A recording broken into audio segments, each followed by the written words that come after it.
at this. Oh man, that's what happens in these matches too, James.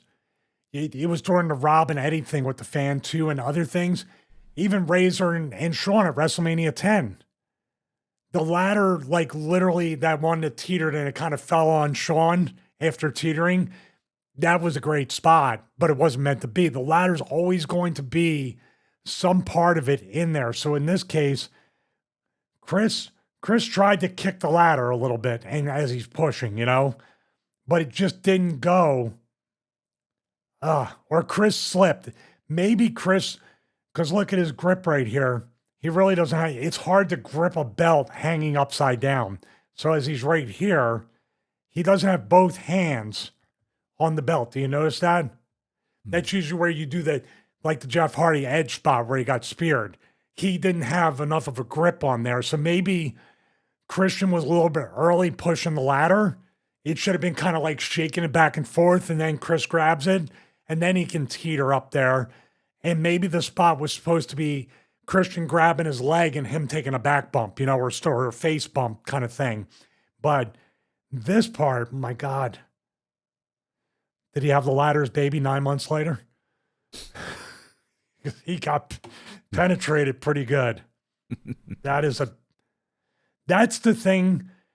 Let's talk about this too. The impact and the tailbone thing is one thing. What if that like literally sliced his skin open? What if he caught the edge of the metal part of that ladder and it just sliced him across? Much like the Bob Holly table bump. That's what potentially could happen. That's rough. Let's call it what it is. It wasn't his tailbone. That ladder went straight up his ass. Let's not kid He was ourselves. violated. He was violated. He was basically, he was this actually is Chris's butt going into the ladder is a representative or metaphorically representative of the mystery woman's run and the end to it. Shafted, basically, I think is what you're going at. He needs a palate cleanser after that because the ladder went right up into his esophagus. There's when you're saying holding onto the belt for the Edge spot. Well, Edge didn't hold onto the belt though. He held onto the loop that's holding the belt because the belt would just sort of the poppers on the back of the belt would just split open if it had his full weight on it. But I want to show you this too. I think in that triple threat ladder match, the TLC match with the tag teams, it wasn't this high. Look at how high the belt is and the hook. You're literally over a height of a cage if you grab that loop, right? Mm-hmm.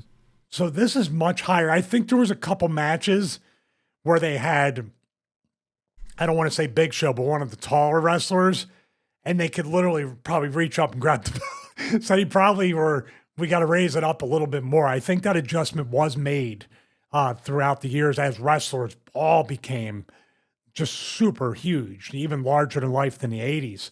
So this is one of those things. What I think went wrong is that Christian he didn't know because he's looking at Chris got a grip of it somehow. But when Chris did this is just my guess. Remember I said, this is like no man's land. You're one step down from the top rung. You're not really tall enough to grasp the ladder as you're doing this to kind of keep your balance. So you grab this and you're just kind of there. Here comes Christian to push you thinking, oh, Chris grabbed the belt. Now it's time to push him and take the bump. Then on the other hand, the ladder says, I'm going to go into business for myself and stick myself straight up your ass, Chris Jericho. Of course. You've been on ladder matches before, especially in ECW. Now, this might seem like a weird question. The weight of the ladder. Now, WWE uses obviously more heavy-duty ladders, but you've been using ladders on bouncy rings that were made out of, you would pronounce aluminum, I would pronounce aluminium.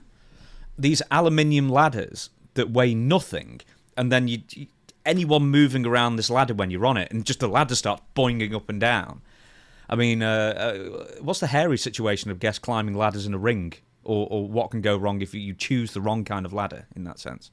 Well, a lot of times with those ladders, you are bouncing around the ring, but WWE, I think that's why they stiffen the rings up as well a little bit post WrestleMania 10. They didn't stiffen, they loosened them up, but not enough to be like what we watched with Ring of Honor when I had the match with Jay or WCW. That can tend to be a little bit sketchy. AEW, I think, has that problem sometimes. The ref has to hold the ladder most times. But what counteracts that is when multiple people, 2, 3, 4 people are climbing that ladder or ladders next to each other, they're pushing down on it. And usually that creates a more stable foundation for the ladder. But I think this thing here is more so just a timing error between Christian and Jericho. And the ladder, I think, based with the fact that the ladder wasn't going to clear no matter what, that maybe Jericho could swing away from the ladder. But then again, the ladder just fell short. And I would say this, usually for the finish, and I don't know if they did it here, you grab the ladder where you can kind of reach it.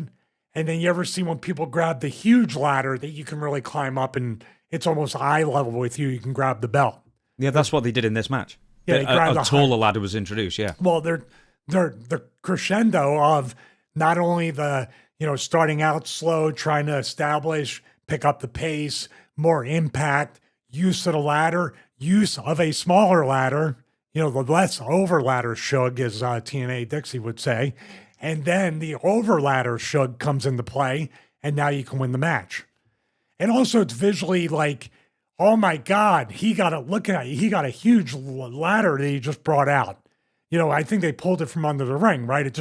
It went on forever. That's a great visual for that.